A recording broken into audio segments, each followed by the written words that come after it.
Picture a garden. What do you see?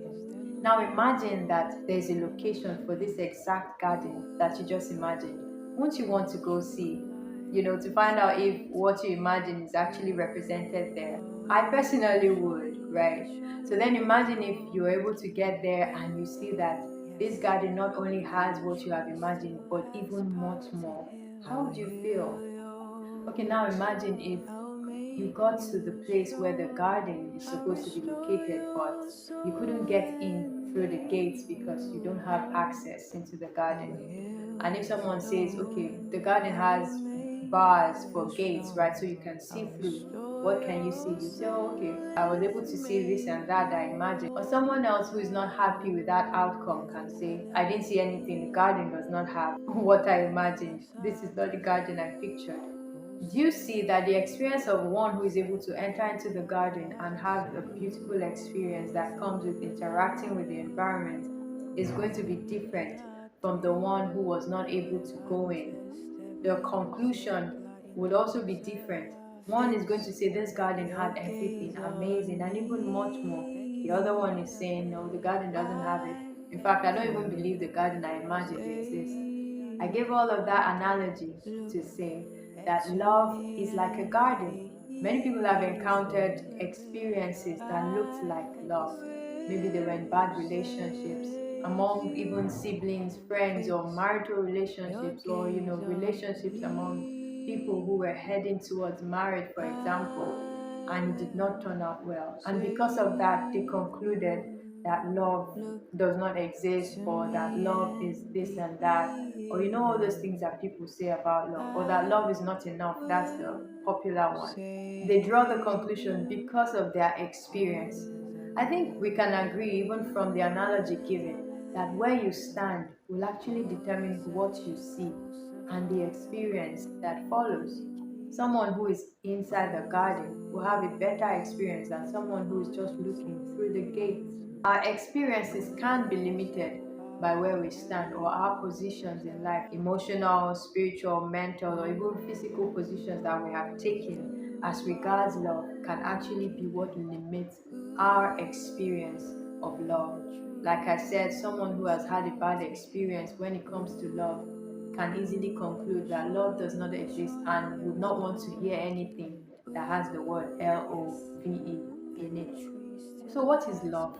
Before we begin to even explore the what dimension of love, we need to first look at who is love.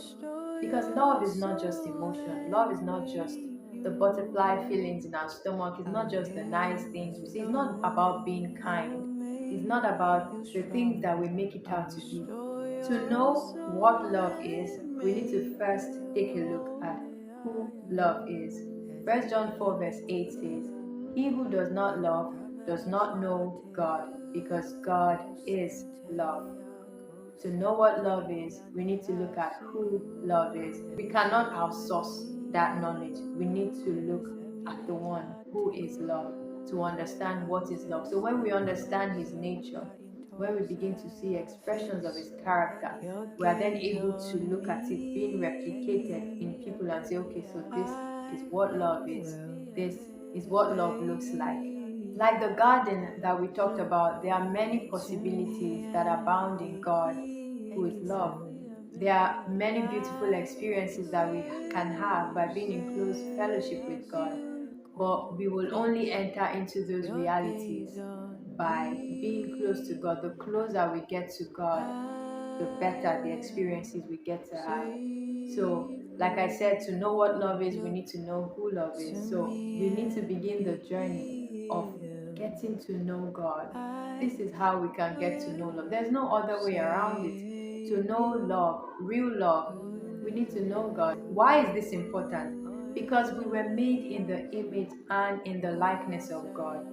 I mean, what this means is as you look at God, you're literally looking at a dimension of yourself. You're looking at a nature that is available in you. But that nature will only be activated when you're in union, in communion, in fellowship with the one who is the source of that nature. So as we get to study about God, get to know him more, we are also getting to know ourselves. We are exposing ourselves to the reality of our true nature. This is why we're on this journey, 360 degrees in love, a devotional experience where we explore the dimensions of divine love.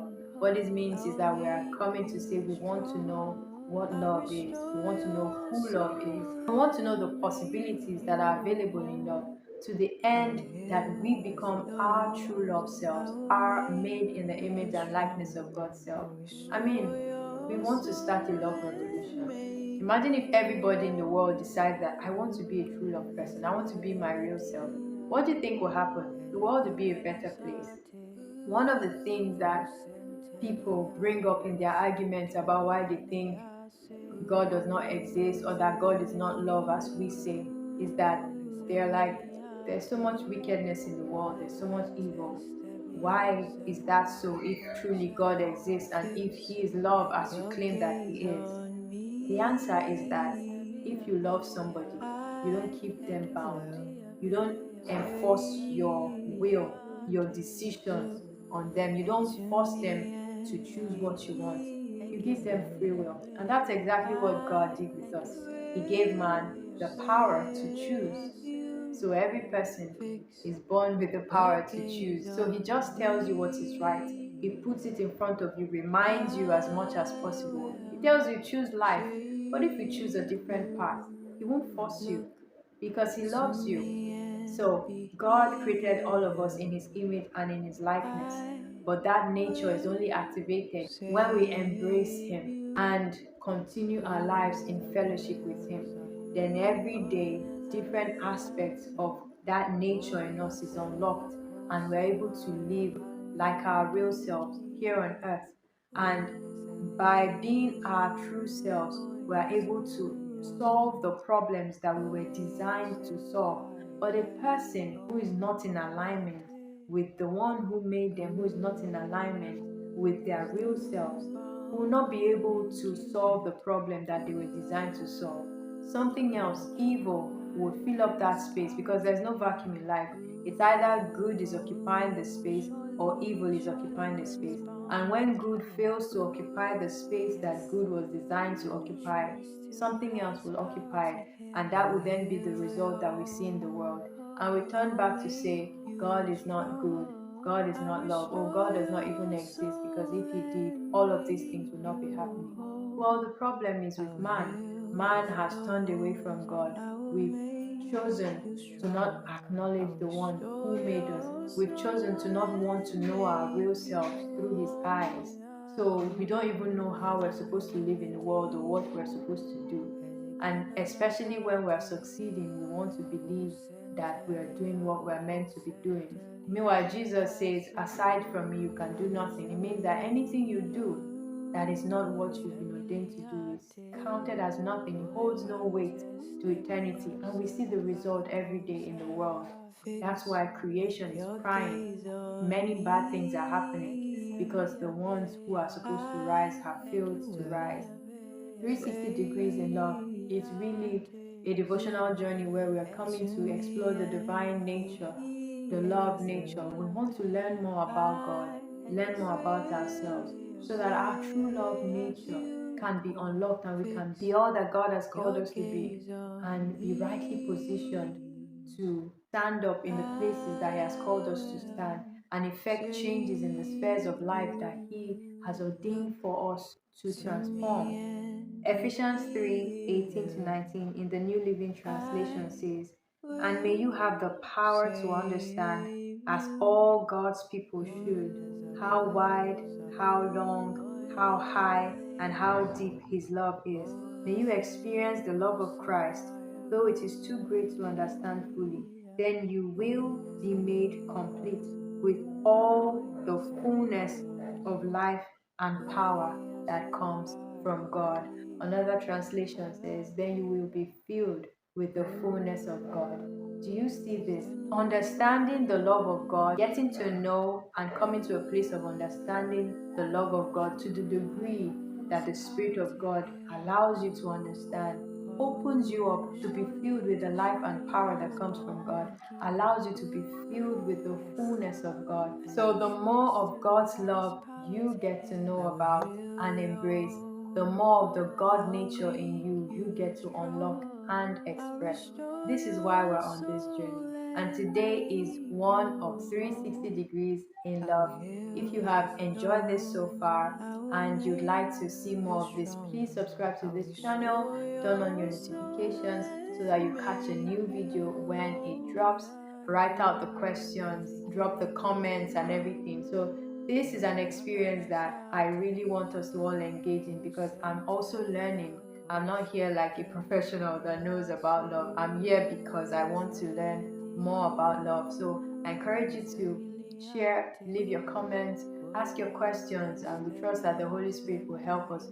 Whatever we don't have access to when the questions come, it means that if He's not giving it to us now, it means maybe He already gave it to someone. So He'll lead us to the resource that has the answer to that. So come with your questions, your comments. Let's learn and grow together. Let us learn about the love of God so that we can be filled with the fullness of God.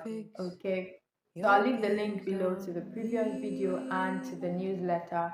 You can either subscribe to the newsletter or just bookmark the blog so that you can always follow up with the new topics as they come out. Okay, so stay blessed, thrive gratefully and gracefully.